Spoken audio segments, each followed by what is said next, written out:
ये लोगों को लूटने में लगे हुए हैं, पहले ही पैसे बटोरना चाहते हैं। खोखला हो रहा है सारा सौदा। हरियाणा प्रदेश की सरकार ने 11 वर्ष में 1 यूनिट बिजली का पैदावार प्रोडक्शन नहीं बढ़ाया। 11 वर्ष में और देश में विपक्ष के नेता आए जिले के प्रधान बनाने के लिए, कितनी मेरे ख्याल में ये हास्यप्रद बात है।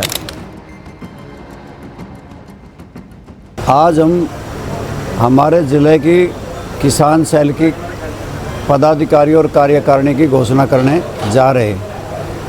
और जैसा कि ये देश प्रदेश किसानों का प्रदेश है, किसान पे सारी अर्थव्यवस्था निर्भर करती है। भारतीय जनता पार्टी प्राय किसान विरोधी है। कहते थे स्वामीनाथन योग की रिपोर्ट लागू कर देंगे, कहते थे 2022 में आमदनी दोगुनी कर देंगे।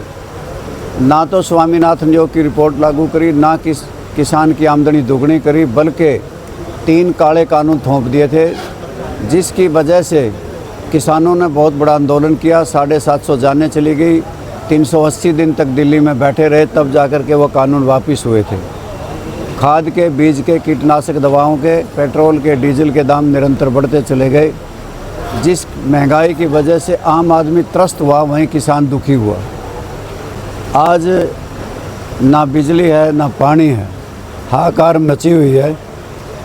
जहाँ प्रदेश की हालात को ख़राब किया, वहीं इस प्रदेश के अंदर जिस प्रकार की सरकार है कि उसने कलेक्टर रेट बढ़ाए, टैक्सों की भरमार कर दी, आईडीसी ईडीसी बढ़ाया गया और बिजली के भी 5000 करोड़ का अतिरिक्त भार डाल दिया।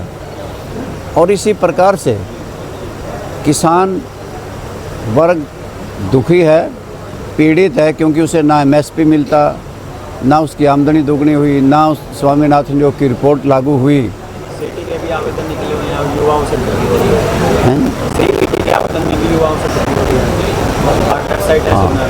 सिटी के मामले को लेके किस प्रकार से डुप्लीकेट नकली ऐप बनाई गई और सरकार को बहुत बाद में पता लगा। आज भी कुछ उस मामले को लेकर गिरफ्तारियां हुई हैं, कभी पोर्टल बंद हो जाता है, कभी चल जाता है। और ना ही यहाँ पे जो सरल है वो भी सर्टिफिकेट ठीक से नहीं दे पा रहा। जितने सर्टिफिकेट लेने के प्रयास किए जा रहे हैं वो चल ही नहीं पा रही, और जिसकी वजह से बहुत से अभ्यर्थी एप्लीकेंट बिना अप्लाई किए बिना रह रहे हैं। और सरकार सीटी के मामले में भी जिस प्रकार के हालात हैं, हमने ही उनके संज्ञान में लिया है कि इस तरह की डुप्लीकेट ऐप बनाई गई, जिसमें पैसे भी कई एप्लीकेंट के चले गए। कांग्रेस बनाने को लेकर सीरियस नजर आ रही है। राहुल गांधी का दौरा था 25 दिनों में 11 वर्ष में और देश में विपक्ष के नेता आए जिले के प्रधान बनाने के लिए, कितनी मेरे ख्याल में ये हास्यप्रद बात है। और वो इस पार्टी के राष्ट्रीय अध्यक्ष भी रहे हैं और विपक्ष के नेता भी हैं, और वो केवल जिले के प्रधानों का चयन करने आए, इनको कहने आए। इससे ज़्यादा शर्मनाक बात कोई हो नहीं सकती। और इससे पार्टीबाजी और बढ़ेगी, क्योंकि उनके एक्शन इस प्रकार के थे, किसी के साथ आना और किसी के साथ जाना, किसी के हाथ रख देना, किसी से बात कर लेना, इतने में और पार्टीबाजी बढ़ा के चले गए।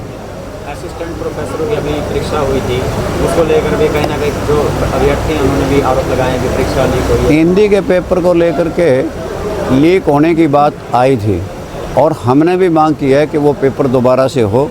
और जितने भी सिलेक्शन 2019 से हुई थी, जिसमें आर्थिक तौर से कमज़ोर वर्ग के लोगों को नंबर दिए गए थे, उसे पंजाब और हरियाणा हाई कोर्ट ने मानने से इनकार कर दिया और ये कह दिया कि 30,000 नौकरियों की दोबारा से मेरिट बनाओ, चाहे भले लग रहे हों चाहे ना लग रहे हों, उन पे भी असर पड़ेगा।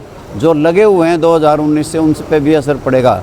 अब सरकार रिव्यू में जाएगी, आगे क्या होगा इस बात के बारे में पता नहीं। पहले हाई कोर्ट ने फैसला ये दे दिया कि आपकी 2019 से लेके अब तक की सिलेक्शन गलत हुई है। मतलब जी एक सरकार कह रही है कि प्रीपेड मीटर लगाए जाएंगे कि पहले रिचार्ज करवाएंगे, उसके बाद मतलब बिजली जो सरकार बिजली के मामले में विफल है। हरियाणा प्रदेश की सरकार ने 11 वर्ष में 1 यूनिट बिजली का पैदावार प्रोडक्शन नहीं बढ़ाया और बिजली के बिल 5,000 करोड़ के बढ़ा दिए गए। और हरियाणा प्रदेश में जिस प्रकार से आपने कहा कि प्रीपेड मीटर लगाएंगे, तो ये लोगों को लूटने में लगे हुए हैं। पहले पैसे बटोरना चाहते हैं। खोखला हो रहा है सारा सौदा, क्योंकि कर्जा 3,52,000 करोड़ हो गया है। कर्जे की किस्त पड़ने के लिए भी कर्जा लिया जाता है और बिजली महकमा भी अब घाटे में चला गया। वो इस प्रकार है।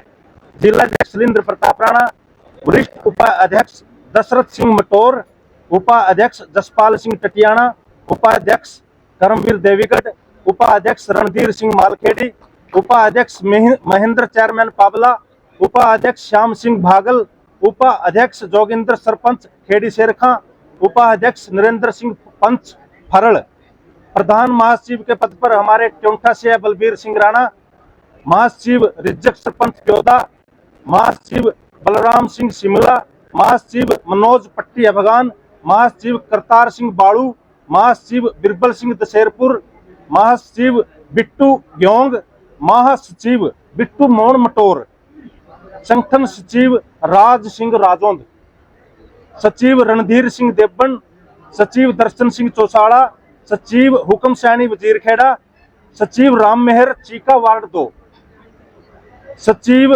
रवि राणा फरल, सचिव राजपाल करोड़ा, सचिव बलविंदर सिंह भागल, सचिव सूरजमल ब्राह्मणीवाड़ा, कोषाध्यक्ष सुभाष शर्मा कलायत। और इनके साथ साथ हमने हमारे चारों जो हलके हैं उनके अध्यक्ष की भी घोषणा की है। पुंडरी से हमारे हल्का प्रधान है धर्मपाल सिंह रमाणा, कलायत से हमारे हल्का प्रधान है राजवीर सिंह ढूल बड़सीकरी खुर्द से, भूला से हमारे हल्का प्रधान है बलजिंदर सिंह सिद्धू सदर हेड़ी गांव से, कैथल से हमारे हल्का प्रधान है महीपाल सिंह नैना गांव से। और इसके साथ हमारे जिला की कार्यकारिणी है जस्सी बनवाड़ा करोड़ा से, दूब सिंह सिनत से, रोहतास रामगढ़ पांडुआ से, रमेश फतेहपुर पुंडरी से, जसपाल सिंह हजवाना से, कुशलपाल साकरा से, नफे सिंह पबनावा से, जोगिंदर चहल किठाना से, सेवा सिंह ढूंढवा से, गोविंद मोर शिमला से, रोशन शर्मा कलायत से, जितेंद्र राणा कलायत से, बलवान सिंह खुराना से। ये आज हमारी कार्यकारिणी की घोषणा की गई है। और जो भी और साथी है, संघर्ष के साथी है, जो किसानी से जुड़े हुए हैं, आगे हम उनको अपनी कार्यकारिणी में लेके इस कार्यकारिणी को और बढ़ाने का काम करेंगे। और मैं आज जितने यहाँ किसान साथी पहुंचे हैं, इन सब के माध्यम से हमारे इंडियन नेशनल लोकदल के प्रदेश अध्यक्ष है, इनको सभी किसानों के माध्यम से प्रदेश अध्यक्ष को हम कहना चाहते हैं, जिस प्रकार आज दुकानों पर नकली दवाइयों का धंधा चला हुआ है, नकली बीज आ रहे हैं, आगे पूरी कार्यकारिणी को साथ लेके अगर ये नकली धंधा बंद नहीं हुआ, हम जोरदार प्रदर्शन करने का काम करेंगे आने वाले समय में।